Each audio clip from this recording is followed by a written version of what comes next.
खूप ठिकाणी आतापर्यंत सत्कार झाले, शुभेच्छा झाल्या, पण आजचा हा वेगळाच आनंद वाटतोय, कारण ही आमची कर्मभूमी आहे. ह्या मंदिरात आम्ही खूप वेळा विसावा घेतला, बसलो, आणि इथे आज आमचा सत्कार होतोय 4 जणांचा. याचा मला खूप आनंद होत आहे. तरी मी नवीन आहे बोलायला, तरी काही टाईप करून आणलंय ते मी बोलते. काय चुकलं तर क्षमा करा. चुकणार नाही हे आम्हाला माहिती आहे. आजच्या कार्यक्रमाचे अध्यक्ष आदरणीय दादासाहेब गायकवाड, व्यासपीठावरील सगळे आदरणीय माझे वडीलधारी मायबाप मंडळी, माझे सहकारी बंधू नगरसेवक उमेश दादा गायकवाड, नगरसेवक डॉक्टर दादासाहेब कोजरे, नगरसेवक किशोर भाऊ दायरकर, आणि उपस्थित सर्व वयाने ज्येष्ठ आणि कर्तृत्वाने श्रेष्ठ असे सर्व माझे बंधू आणि भगिनी. खर तर मला जास्त बोलायची सवय नाही, त्यामुळे कुठे बोलताना चुकले तर मोठ्या मनाने चूक पादरात पाडून घ्यावी ही विनंती.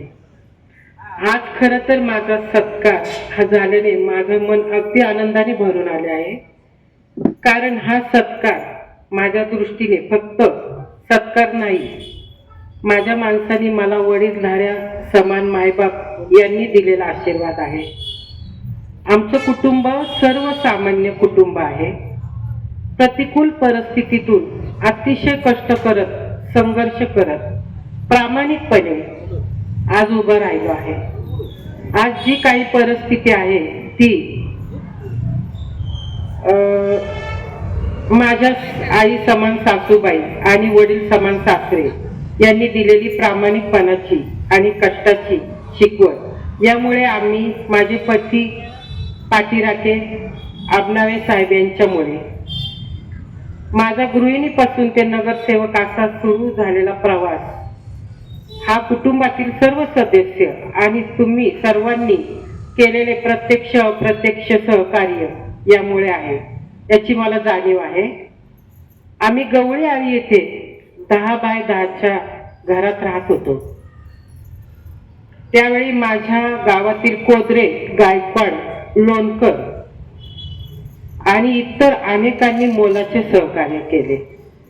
खर तर माझ्या विजयात ज्यांचा ज्यांचा सहभाग मिळाला त्या सर्वांचे मी मनापासून आभार मानते.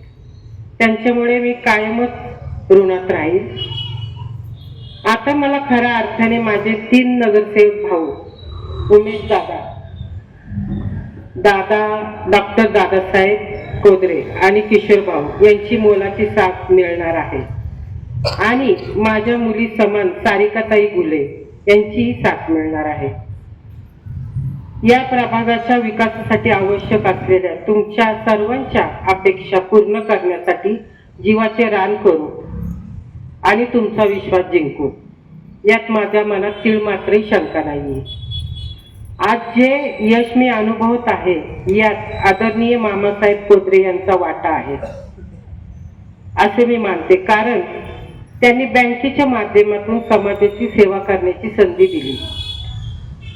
असो, पुन्हा एकदा तुम्ही केलेला सत्कार हा सत्कार नाही, तर हा आपल्या गावाच्या सूनबाईला दिलेला तुमचा आशीर्वाद आहे. जाता जाता क्षेत्रपाल काल भैरवनाथ महाराजाच्या चरणी प्रार्थना करते, मला या गावाची सेवा करण्याची संधी मिळाली आणि ती माझ्या हातात घडो. माझ्या मुंडवा गावातील प्रत्येक कुटुंबातला यश, आरोग्य, प्राप्ती आणि संपन्नता लाभो.